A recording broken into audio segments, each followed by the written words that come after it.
right, welcome to Primos for Life, the wrestling podcast made for the fans, by the fans. Como siempre, yo soy Eddie, el niño vaque. We got Ariel, the Ecuadorian dream bisueta, and we are your self-proclaimed, undisputed co-host tag team champions of the world. And in tonight's episode, we're breaking down the last 2 weeks of Monday Night Raw and Friday Night SmackDown. What hit, what missed, and everything in between. From standout matches to questionable decisions, it's all on the table as the Primos bring you the bueno and the no bueno. Ya tú sabes. So, como siempre, sit back, grab a snack, and let's get it on! Yo, Primo, what is good, man? What's up? Nothing, man. A whole lot of nothing, which is good. I like it. I like when there's nothing going on. I like when things are just going the way they're supposed to go. See, personally, I mean, it's good to have some, the good every now and then, and it's nice to have the bad. But I just like the even keels. yeah, It's just like, all right. This is just kind of cruise control, which is kind of actually interesting enough. A good segue into wrestling the past couple of weeks that we haven't been on for a while. I feel like everything's kind of even keeling. We're coasting along. We're on our way to Mania. We're kind of just grooving. But it's good to see you after seeing you last weekend at the Fourth Rope show. It's the first time we're doing a coverage show, a Raw coverage and SmackDown coverage show since. But how are you, man? How are you? Yeah, good. I'm good, man. Same thing, no complaints. And I agree with you, man. I think that was the perfect way to set that up. These last 2 weeks of Raw and SmackDown have just been consistent. It's like cruise control as well. It's like it's moving into the direction of WrestleMania. I have more so things, still bueno, no bueno things that stood out to me that I want to talk about and kind of get your thoughts on. But yeah, man, we could jump right in if you want. Let's get it. What else are we gonna do, right? This is what we're here for. This is what we're here for. We're here to talk wrestling. So let's get on some wrestling.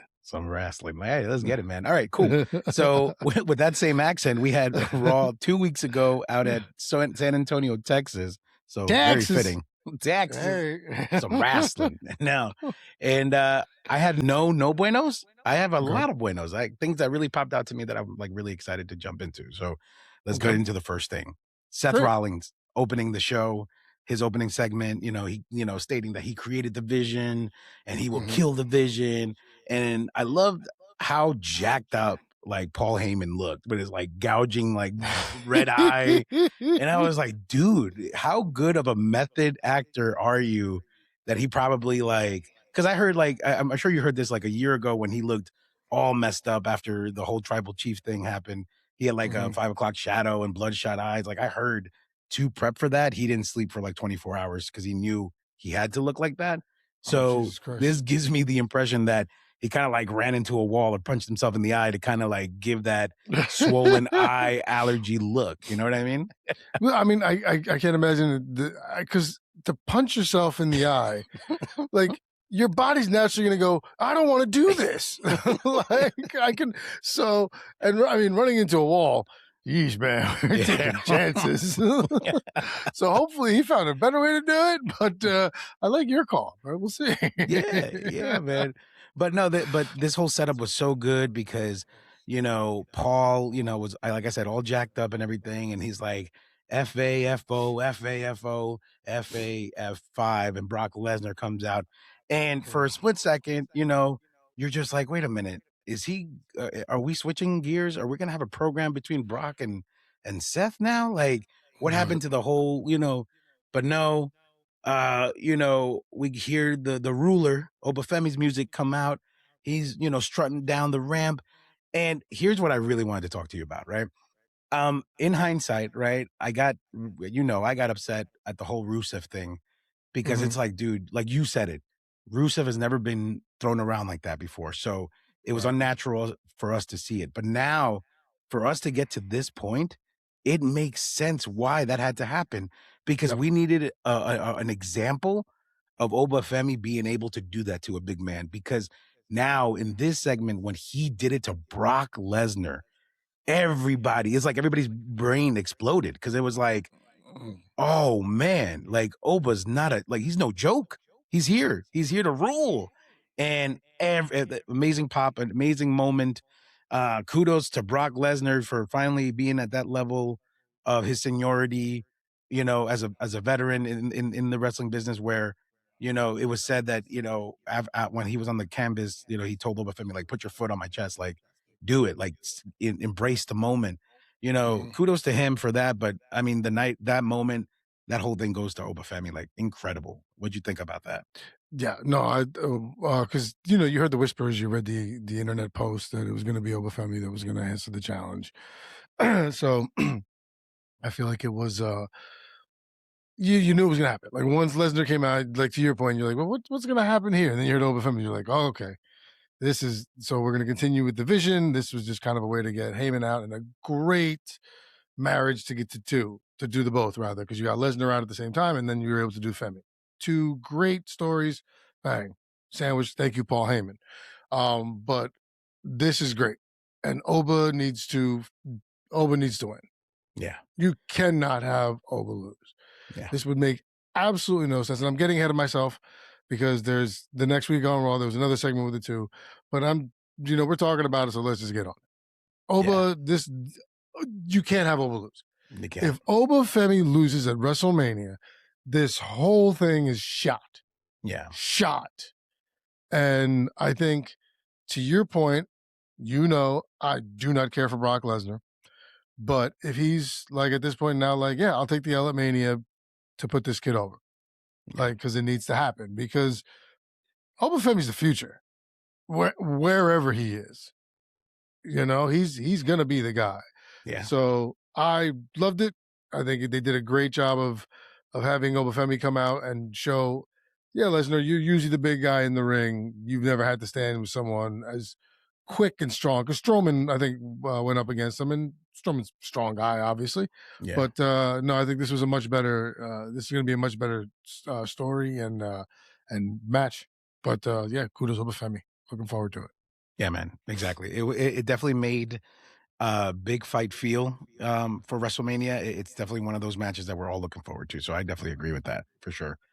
Oh. Yeah.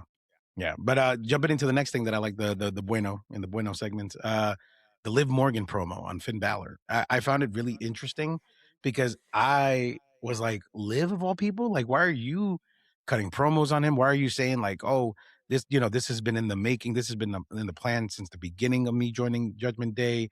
We were playing you the whole time and it was part of my plan the whole time. So, good riddance, and you were holding JD back and all these things. I found it very curious, and it definitely intrigued me enough to be like, okay, what is the play here? Why wasn't it JD that said something? Why wasn't it, Dom that said something? Why was it Liv, the one who said, who cut the promo on him? So definitely, intrigued interest, and it stood out to me. So, what are your thoughts on that? I think Liv Morgan was, I understand why. She was the obvious choice. She's the best one on promo wise. Oh, okay. JD's not good on the promo. We've only seen it a couple of times. I don't know why, but it just doesn't seem. Dom, he had the IC championship, coming up. So don't want to show that he's taking his attention away from that. Liv Morgan, kudos to her. The last one she did on Stephanie Vaquer, that was a dope promo. So I think she was the perfect one to do it. Yeah. Like, and then she can also say shit like, this has been the plan the whole time. Like, since I've joined, like, to be like, I've been undermining you. These idiots, these idiot guys don't know how to do it, but I can. Like, Yeah. So I thought you had it under your Bueno section, which is, I agree 1,000%, but I understand why it was Liv Morgan. Yeah. It had to be lived in my eyes. Yeah, no, I appreciate that because you're right. I didn't think of it that way, but you're absolutely right. Everything lines up. And, Dom did have his mind set on the IC championship. So it's like, you can't juggle too many things, so it made sense. I like that. Good call. Good call. All right. Man. And then speaking of IC championship, for me, match of the night, Penta versus Dragon Lee. I mean, those guys, next level, but that's what you expect. I mean, you expect that. I mean, it's Dragon Lee. For me personally, he's taken a little bit more time to kind of impressed me, kind of like an Ivy Nile. It's like he's getting better and better to me. But this match definitely solidified him as a contender to me. Like I believed that, he's somebody that could actually potentially somewhere down the line contend for the IC championship against Penta or someone else. So good job to them. Yeah. I mean, Dragon Lee, they've been trying. They've put him in the LWO, and then Santos left, and then the other two guys, unfortunately, whose name for some reason I'm forgetting now. Once they left, you had to find something to do with them. Bang, you pair him with AJ Styles. Great, you give him the run, you let him learn from AJ for a little while. So I agree with you. I think he's impressed the more he's been in the ring and the more opportunities he's had. So fine on him. But it's Penta. It's Penta. Yeah, so, it's Penta. You have to, like I said, he's got to go through the Mania with this now. The thing is, you have to now figure out where you're going. So, which we'll get into. Yeah. No, good call. And then who is Randy talking to? I mean, first of all, what gets me aggravated about this whole thing is like the cross Randy talking to the cross promotion, right? Like I don't know if you love the cross promotion. This is your favorite thing. No, dude, it's like for the last 2 weeks, it's like Raw is showing SmackDown recaps and SmackDown is showing Raw recaps, and I'm like, dude, these are not the same shows. Stop it. Like, stop. No, just stop. It's good. It's good that way. This way, you get the best of both worlds, and you get a little bit of a recap in case you weren't really paying attention. I think this is a genius move. It's a good way to get the other show involved, man. Yeah, good on you. Fine, TKO. Yeah. The fact that I have to say, yo, did you see ESPN is getting in on this this deal that WWE's getting sued for something, and now ESPN's jumping in on it. What? I don't know if you saw that. No. We'll talk about it later. I'm sorry to go off track. But I read something that was like something lawsuit against WWE, ESPN joints. Oh no. I don't think they're happy with the numbers, man. Well, what'd you expect, dude? But I mean, anyway. But who is Randy talking to? I mean, who's Randy talking to? Definitely interesting, right? And Michael Cole was supposed to have like a Zoom call type of interview, but he was like, "Hold on, Cole," and then he gets on the phone and he was like, "Yeah, this and that, and okay, I'll talk to you later." And then he's like, I love how Randy's like, "I don't have time for an interview, but and then he gets into like a little bit like a mini interview, and then he's like, "Just remember, wrestling has more than one royal family," and I'm just like, what? And then boom, it's just like, okay. But I liked it because it left me like, yeah, no, you want to be kept guessing. That's it. That's the fun part, because a lot of these storylines where you're just like, okay, great, and another fight, you guys is like, no, it's fun when you're left guessing and you're like, ooh, something's gonna happen. Like, that's the joy in the ride. So yes, who's Randy talking to? More than one royal family, huh? Yeah. I mean the Ortons, his father and his grandfather. Let's not take that away from him, and then you have all the Samoans. Maybe it was a Dwayne. Was he talking to Dwayne? Who knows? Maybe Goldust comes back, right? And then he just turns on Cody. No, yeah, right. That would never happen. He's straight up. I've read so many things that he's like, I'm never going back. I'm never going back. I'm not going back. Goldust. But speaking of freaky weird characters, Danhausen is the next one on my list, because what made this segment for me so funny was the fact that it was with the New Day, and then instead of saying "you've been cursed," he does it to Grayson Waller because Kofi throws him in front of him, but then he's like, "You've been cursed. You've been cursed," like in the New Day chant, bro. Fantastic. He's money, dude. He's money. Love it. Thoughts? No, I told you my beef with Danhausen was the way he was introduced with the dancers, and he didn't get a chance to say anything. So people are like, huh? Like, and then the next segment, the next night on Raw, was the way it should have been. So yes, this is great. I love comedic relief more than fucking anything in the world, man. I love a good comedy. I love a good sitcom. I am down to chuckle.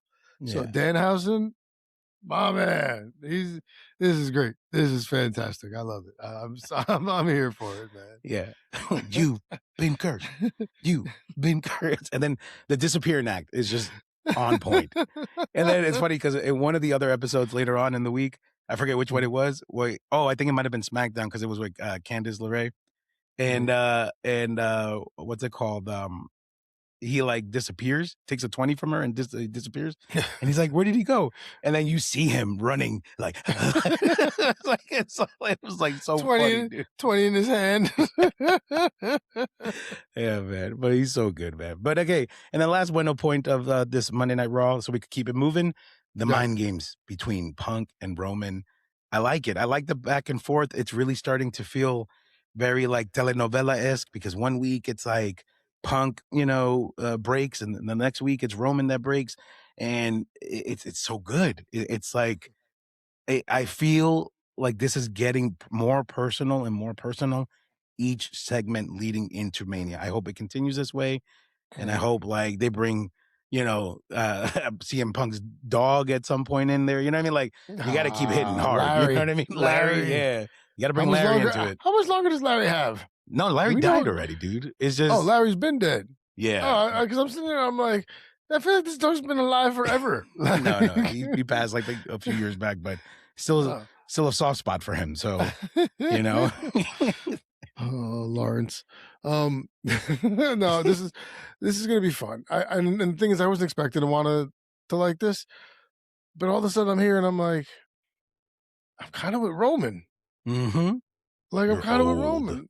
It's like it's like, you know what? He's not wrong though. and then what happened this week on Raw, which we'll get into. But yes, bueno. This, like I said, I didn't expect and I didn't want to like this. I do. This is I'm not mad at this at all. And I mean, I could see Roman taking the belt off him, or I could see Punk, maintaining this. This is something that could go truly either way. Yeah. Facts. All right. Let's jump into SmackDown last week in Raleigh, North Carolina. I have 3 no bueno points, and I really want to talk about this. Let's get it. Okay, let's go.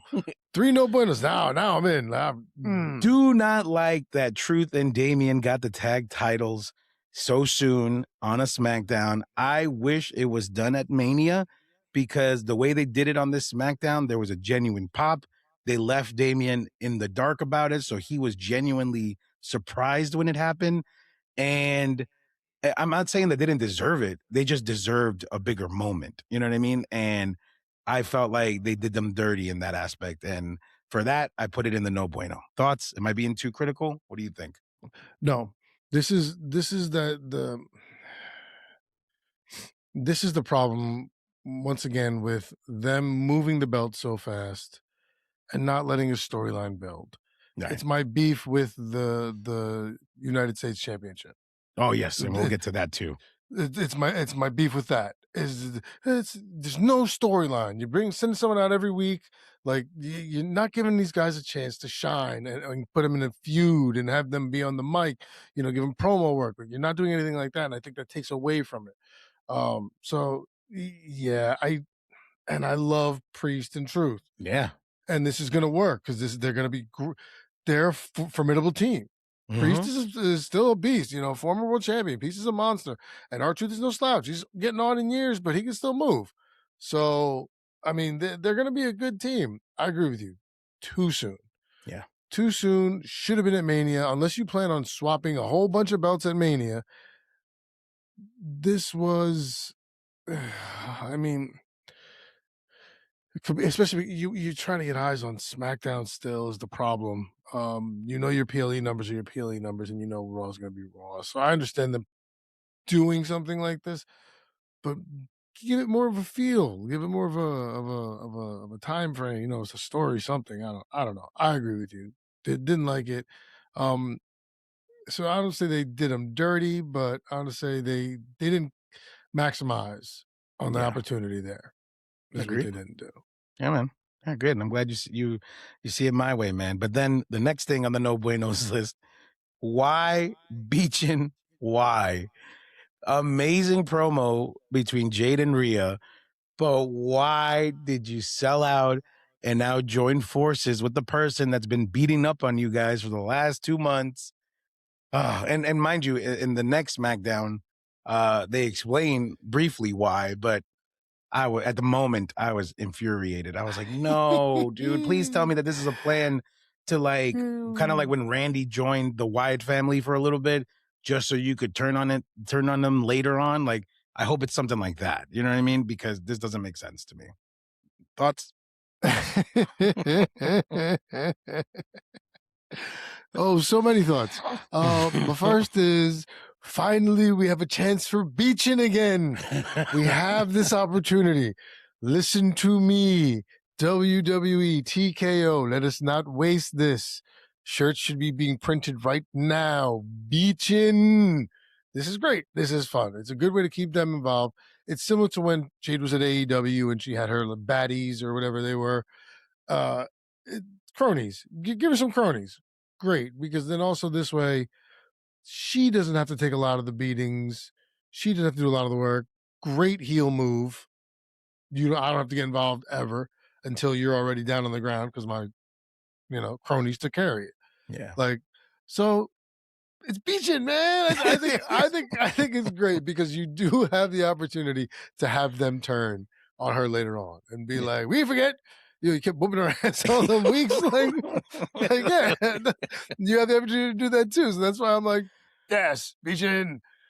And I just want a beaching shirt. Yeah, there you go. I just want a beaching shirt. So we definitely went different ways in that one. But okay, cool. I respect it though. I love it. We didn't forget. I love that. We didn't forget. Awesome, bro. Awesome. And then, okay, this one I really want to talk to you about. In the last, for the No Bueno Jelly Roll, man. Jelly Roll. All right, listen, hear me out, man. Jelly Roll. First of all, too involved, too much overacting, and just overdoing it. And you know what? And here's the reason why I'm being so hard on him, right? Because obviously he's a celebrity. Obviously, the locker room for the most part respects him because he does put in the work. Not taking any of that away from him. Right. Kudos to his amazing, weight loss journey and, wanting to be better. And I get all that. So, but here's the reason why I'm so hard on him, because I've heard him on like other podcasts. I believe it was like Joe Rogan and I think even Chris Van Vliet or somebody else. And the one thing that he kept saying in all these discussions was like, when they asked him, like, what made you want to get into wrestling? Like, what is your goal? This and that. He was like, I just want to be as good as Bunny. Because when Bunny came in, everybody believed it. He rocked it. He really committed. But the difference between Bunny and Jelly Roll is like, he's not here trying to appease the fan and overact. The guy in any backstage segment was like cool, calm, and like, you could tell that he's an outsider, but he's cool by association, right? Because he was rolling around with Damian Priest. I think about the time where like Tozawa got knocked out and he was like, Damian was like, dale boy, take the 24/7 title. And he's like, for real? Boom, jumps in, becomes 24/7 champion. Ha ha ha. Amazing matches at Mania, amazing match at Backlash.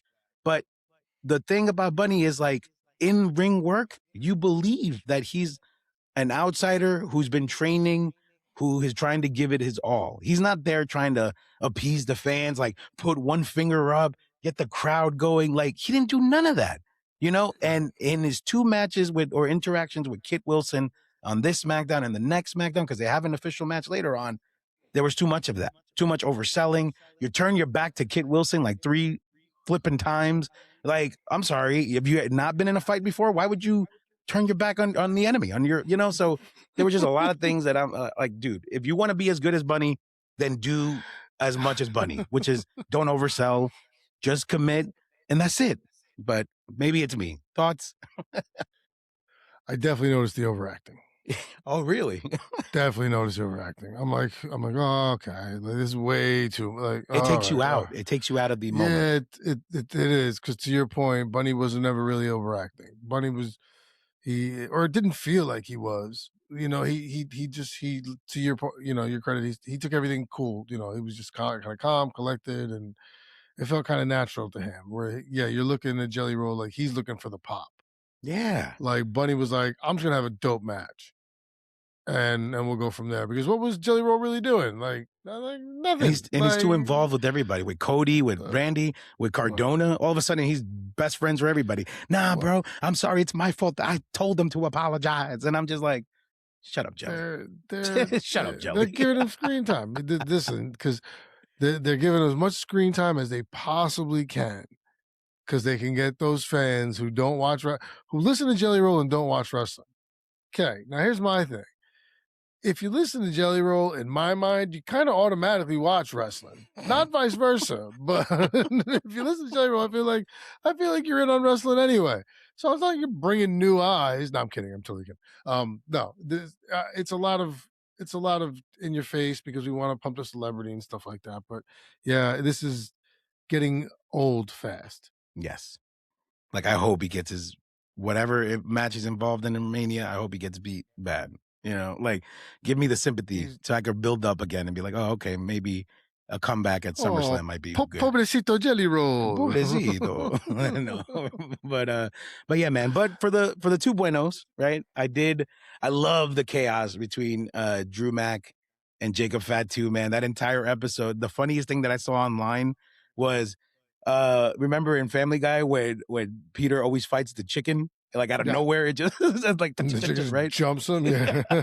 Literally, somebody was like, "This was Drew and Jacob the entire episode," and it was so funny. So I loved it, and definitely the setup for the following SmackDown, which we could touch. They set up their match, right? An unsanctioned match at Mania, which is going to be awesome. These guys are going to really give it their all because they're both incredible talent. So I'm with it. Thoughts? They're gonna destroy each other. Yeah. That WrestleMania match is gonna be fucking just fantastic, man. They're gonna be just so many different weapons and like just the fact that like all this came out, he's like the ref is only there to count to 3 or take a submission. That's it. Other than that, go to town. I was like, oh yeah, this is gonna be great because these two are fantastic, both in the ring and the ability to just look and do hardcore things and make it seem badass. These two are great at it. So there's going to be one hell of a match at Mania. So yes, I was a big fan of this. Once again, Drew just doing great work. Drew being Drew. Drew is solid, man. Drew is solid. So this was fantastic. Yeah, bro. Really good. Really good. And then speaking of fantastic, this back and forth journey that Randy's on. Because one minute he wants to be nice and he's like, Jelly, you're right. Like, oh, I don't know who I am anymore, but it's the voices. And this was all directed at Drew, but it's not my fault that Cody got in the mix. And then this mayhem with Cardona and then the back and forth. It was the fake apologies. It was all well done to continue building this confusion of like, is Randy good? Is it, in the voices or an internal being that's taken him over, or is he being his true self, right? Is he turning into the person, 09 Randy, so to speak, right? Is he going back to that? What are we doing? But I want to keep watching SmackDown solely to see what Randy does next because he's crushing it. Thoughts? Yeah. I wondered where we were going when he won to lock himself into Mania. Yeah. And this is awesome to your point. But once again, it's peak heel Randy. It's what you want. And it's and the mental struggle they're doing this with like the Bailey thing again. I don't want them to go down that road. Just be, you know what? No, I'm just Randy Orton where I'm looking out for me. I don't care. I'm not trusting nobody. I'm not getting involved with nobody. Like I'm here to look out for me and that's it. And they're bringing that back. And I love it. It's great. Or they need to because that's peak Randy Orton. And this is great. The setup for Mania is going to be a lot bit more of a draw than I thought it was going to be. Once again, a match I didn't think I was going to be in for Cody Randy, even though I'm a huge Randy Orton guy. This is just reminding me why I get sucked into Randy Orton and why I'm just like, yes, let's go, Randy. Let's go, Randy. Yeah, man. But moving on. Let's jump into this week's Monday Night Raw. Straight out of Boston, right? Because this coming Raw will be in Madison Square Garden, which is pretty awesome. A lot of setup here from this episode. Shout out to my buddy Tommy White, who's going to the show at the Garden. He said he was gonna go. He hit me up on Instagram. Said he was a listener, and I said, "Oh, great." I said, "If you reach out," I said, "If you ever want chat with me or chat with us, come on, do anything like that." And then he was like, "I'm going to the Raw at the Garden." So shout out Tommy. Enjoy, man. Have fun. Thank you, Tommy, for being a listener. We appreciate you, bro. Primos for life. Yeah. But let's jump right in. I mean, we already talked about the Paul Heyman thing, so we could keep it moving. One of the things that I put on the bueno list, I like the bilingual promo that Dom cut on Penta because it was their match for the IC championship. Really comfortable, really welcoming. Actually, I think, because I watch Triple A now because of Taker and how well he's doing there, you see a lot of that there as well. So it's almost like they're doing like practice runs on certain things that work on AAA.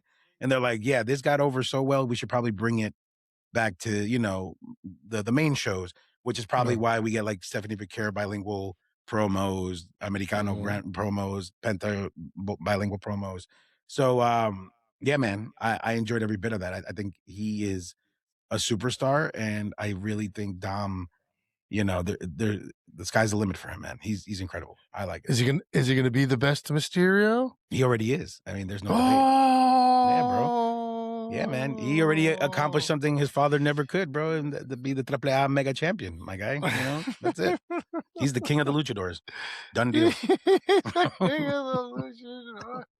You're a hater. I'm not a hater. I'm just laughing. Hey, man. Start it down. Sucio. Yeah, man, he's king of the stash is what he's king of. Listen, he's great. It's fantastic, man. He's very solid. Like you said, he's natural. But I mean, he came up with Rey Mysterio's father. So I'm sure, between him and Uncle Eddie and all that stuff, he's been groomed and prepped for this. So it's great. But it's good to see that he's taken to it so well. Yeah. And he does it so seamlessly because it's all believable and it's all fun. So yeah, man, good for Dom. And like you said, the bilingual promos are fantastic. Me and you have always been giving them shout outs, even when Shinsuke was doing them, a while back when I was like, this is great. I'm glad that they're allowing him to go like that. Asuka, Kyrie, all them, yeah, my girl Io Sky, of course. But it's good. It was solid. Dom is getting better and better. And I'm not going to say he's the best Mysterio, but he's on his way. He's on his way. He's definitely on his way because he can do a lot more. He's much more fluid on the microphone than his father ever was already. So he's well on his way. Let's see. Hopefully if he maintains. Yeah. Hopefully there's no significant injuries or anything like that. God forbid. He's good. He's great. Yeah, man. Agreed. And then the next thing that I put on the list, the bueno, is loose cannon Jey Uso. I like it. I like the loose cannon. See, last week you were like, "Why Jey Uso?" And now you're like, "Well, hear me out.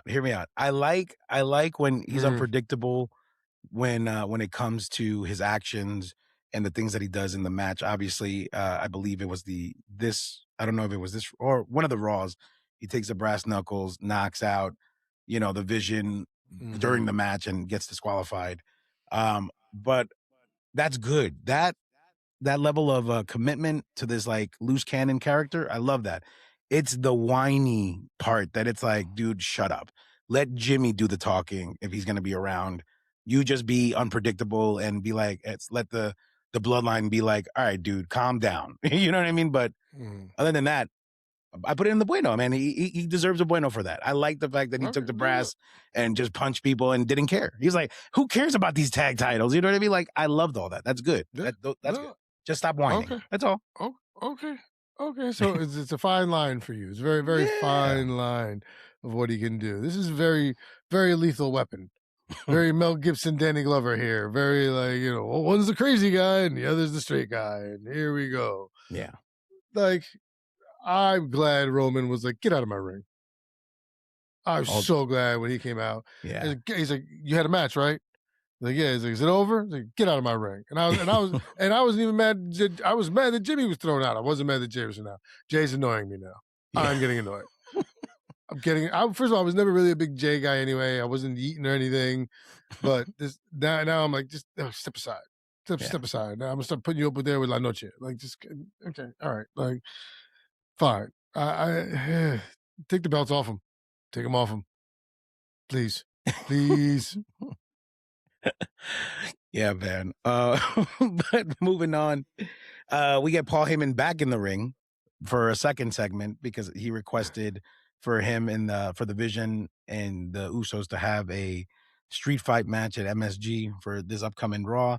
And Adam Pearce was like, "Okay, where are you going?" And he's like, "What do you mean? I'm leaving." And he goes, "No, you got to go back to the ring. You asked for time. Go back out there." So he goes back out there, and he has an awesome moment with Seth Rollins, and then he reminds everybody of a restraining order that I'm hearing for the first time.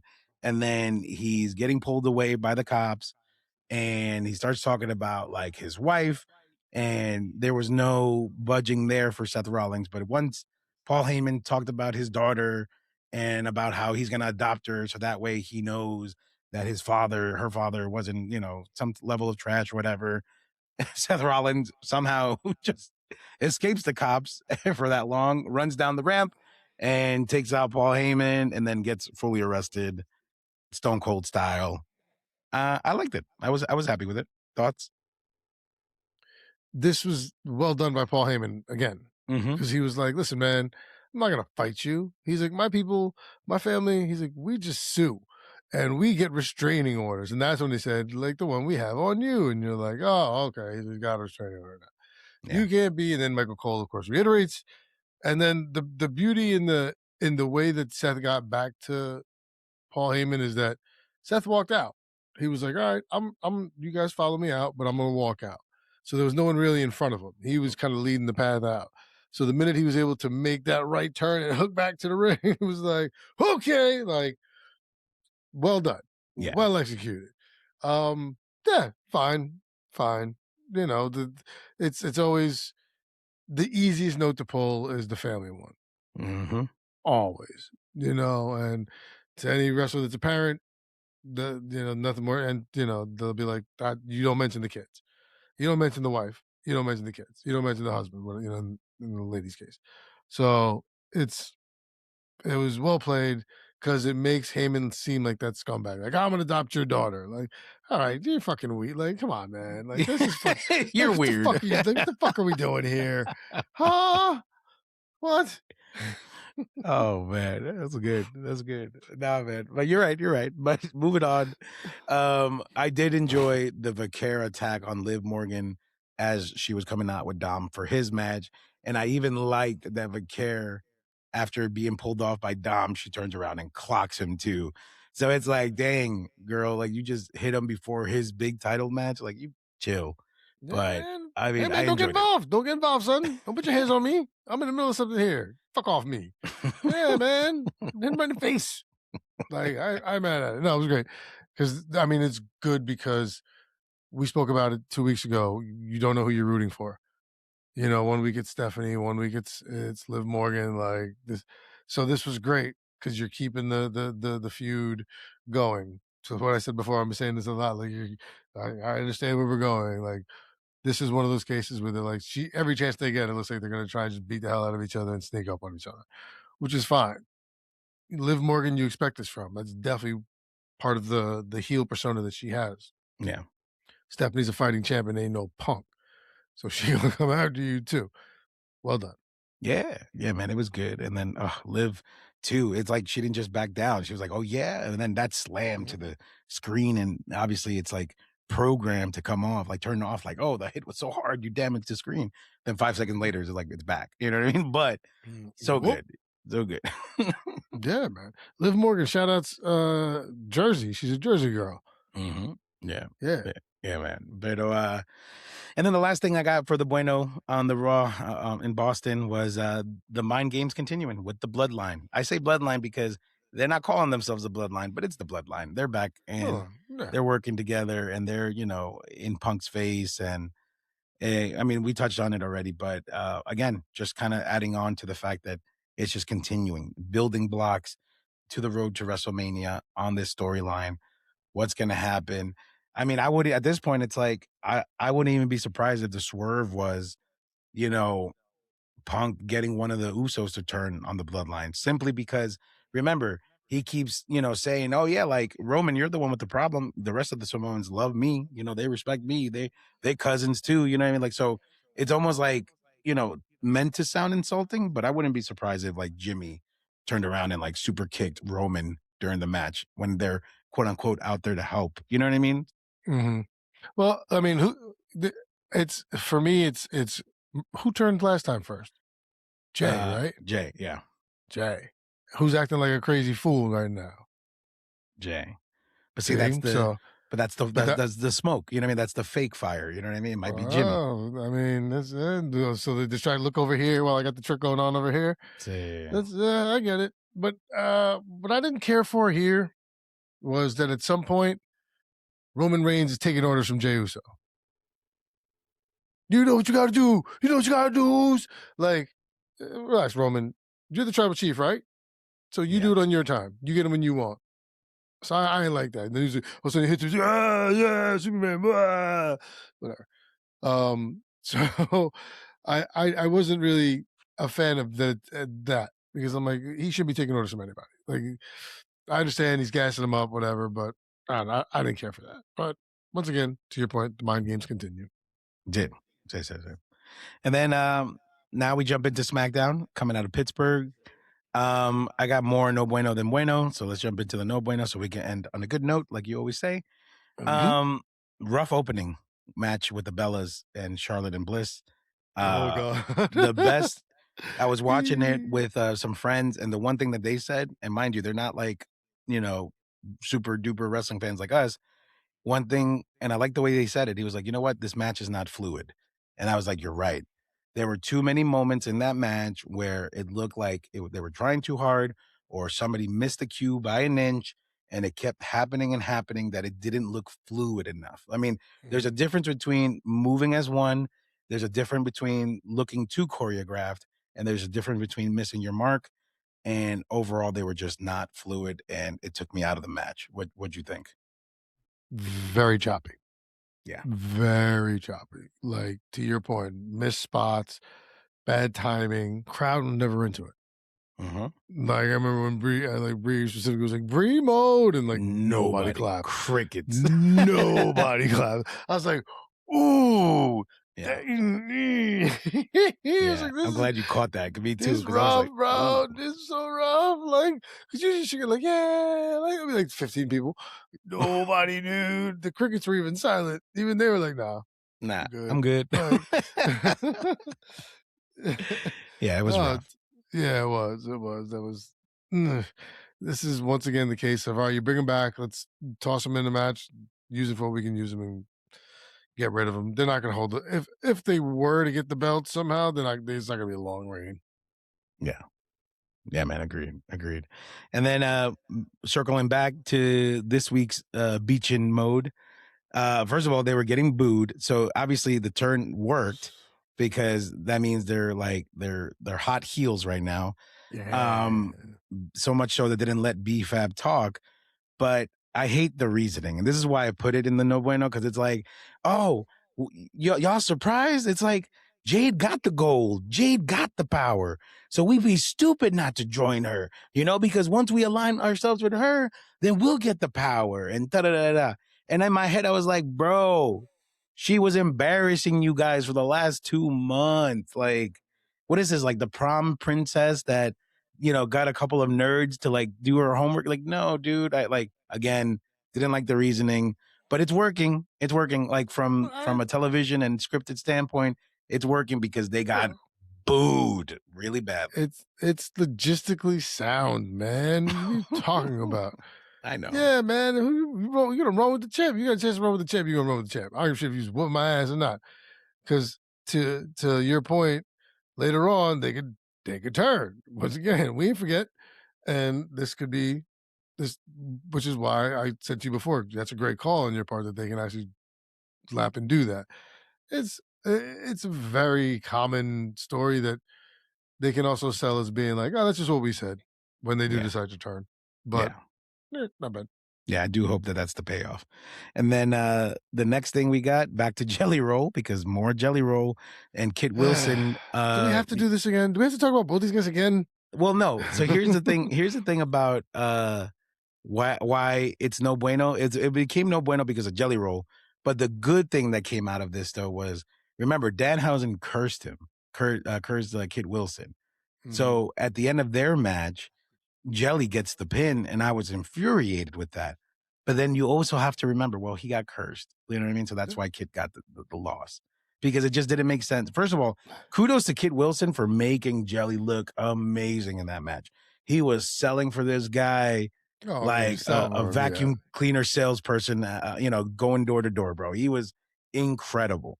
But again, Jelly just watered all that down with the overacting and the overthing, right. But we already spoke about that. But it went into the no bueno because Jelly got the win, and I didn't like that. So once again, they're paying off the celebrity. But what I noticed is Kid Wilson has a lot of saliva. Oh yeah! Did you see how it came in and out of his mouth and then back? What the fuck is going on here? What's happening, bro? The guy, the person that I was watching it with, his name is Evan. Shout out to Evan. He was like, "That was actually flipping gross." He was just like, "That was gross, dude." A lot of saliva. The camera guy's got to do better. every time he's getting chopped, it's flying all over the joint. It's there, it vanishes, it sucks it back in. You're like, yeah, no, man. So that's what I noticed. Toxic masculinity, my behind. But yeah, pay off for Jelly Roll because he's the celebrity and can't have him take too many L's. But once again, the overacting is unnecessary. Yeah.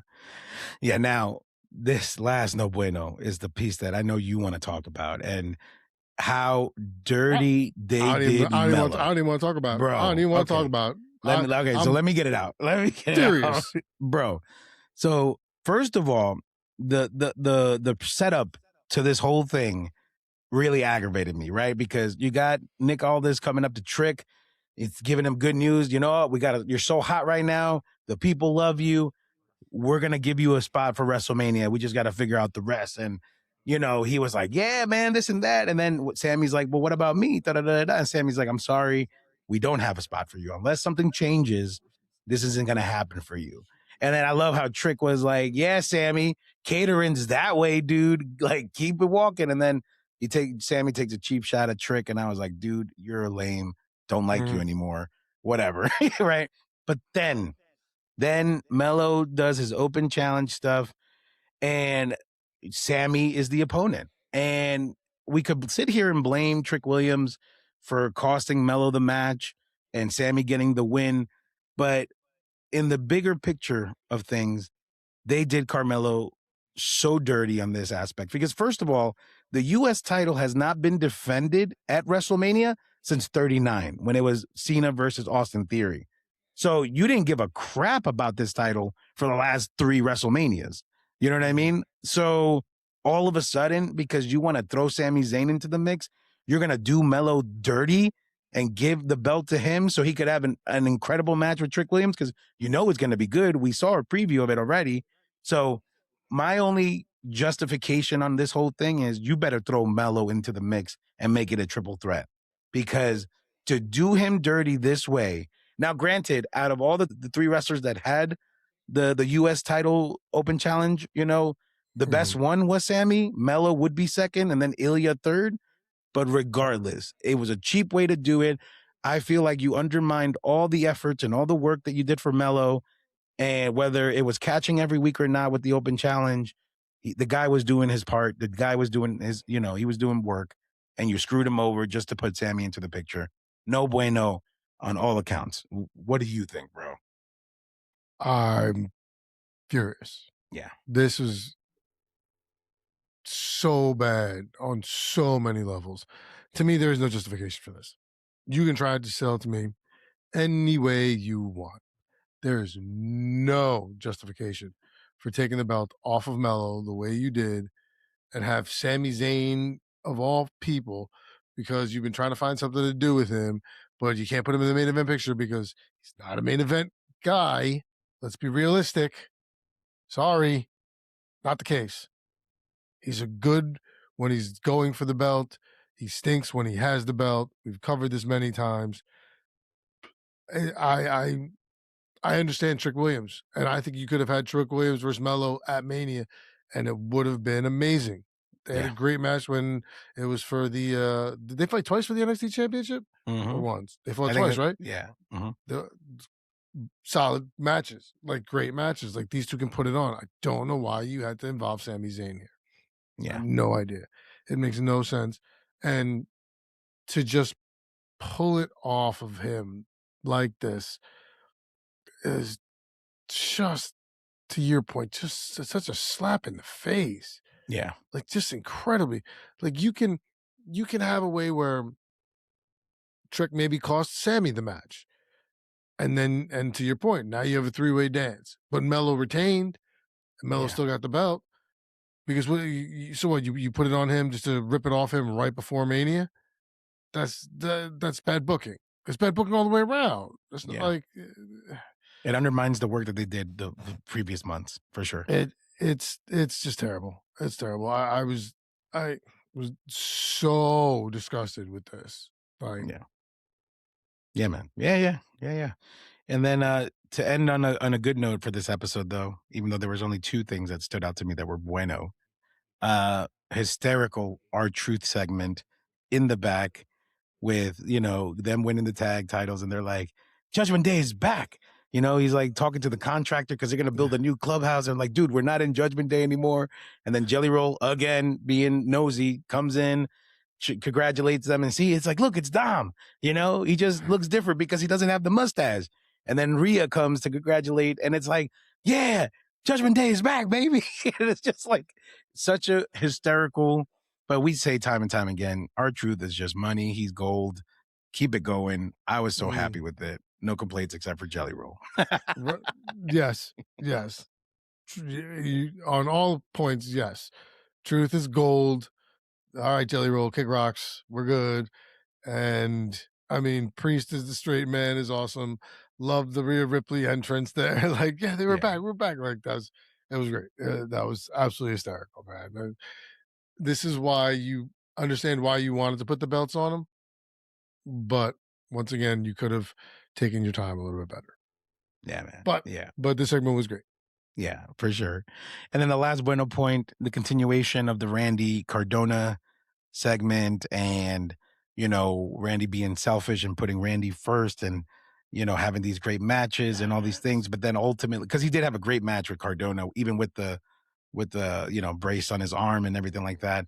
And then you get Cody at the end coming out, saving the day, getting his lick back, which I was okay with because we're building this. So in the interest of building this story and continuing the episodic saga between Randy Orton and Cody Rhodes leading up to WrestleMania made sense. It was appropriate. Now we know to expect something just as awesome next SmackDown. But other than that, good way to end the show. I was happy with it. Very good. Thoughts? Yeah. I mean, you said it. Great way to end the show. You had to end it like this. This is the main event. This is what's happening. It's Randy being Randy and Codith playing Captain Save-A-Ho. It's great. It's fantastic. This was good. It was exactly what you wanted to end it off. Be like, okay, to your point, we're getting the story. Yeah. We're cruising along. So yeah. But overall, the whole Mellow thing just left an overall bad taste in my mouth that I can't save that SmackDown in any way, shape, or form. Facts, yeah. And then on that note, grades all around, honestly, and not in a bad way. I want to preface this by saying that it was cruise control episodes. You know what I mean? And that's why I'm kind of glad you just bundled these episodes together, because at the end of the day, it was cruise control. I say six is all around, to be honest with you, just in the interest of moving forward, because I really do hope that the next couple of episodes start to heat up as we get closer, because we're less than 20 days away at this point, or almost about 20 days away to Mania. So 6 all arounds. You? Yeah. You literally took the words out of my mouth. Hey. They're at a place where these 5 and 4 weeks out, you're set for Mania, but you're not too ramped up yet. Now that we're getting there, I think you're going to see the storyline start to take off a little bit more heat, more stuff like that, better episodes, things along those lines. Like I said, the week 5 and 4 beforehand, tough, because you have the preface, you have the storyline there, but you don't want to, put too much in for the payoff because it's still 5 weeks out. Yeah. So I'm going to go Raw, like 6s, SmackDown 6, Raw 6, SmackDown 2. Because of Carmelo Hayes. Dang. Bueno, Primo, on that note, let's go ahead and take this opportunity. Lucky I couldn't give you one. Okay. Let's go ahead and take this opportunity to go ahead and thank all of our primos and primas and our listeners out there. Thank you so much for the love and the support and the reposting and the reaching out. It's been fantastic. We see the numbers growing on the Instagram and on YouTube, and slowly but surely we keep increasing as every day goes. So we love you and thank you for that. But if you need to find us or check us out by any means necessary, you go to where, Primo? Where they got to go? Primosforlife.com. It is a wonderful website that will tell you everything about where we are. All your platforms, all your websites, whatever you want, whatever you do, you go to said site and you smash the follow, the like, the share, the heart, the notifications, whatever it is that shows you that you want to be there or that you are following us and you want to be there, please click it. Please, we need it. We need it. It's a great ride that we're on. It's always better when you're with us. You know, we always say that. The numbers are getting better and better every week.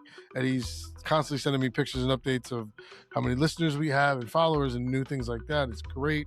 Once again, please feel free to reach out to us if there's a question you want answered or, you know, an opinion you want or you have an idea for something or you want to come on and talk. Please let us know. Reach out to us. You know, I mean, a lot of you have our phone numbers, you know, and we're easy to get on primoslife.com, Instagram, all the social media sites. We're currently working still on Facebook, but we'll be there soon.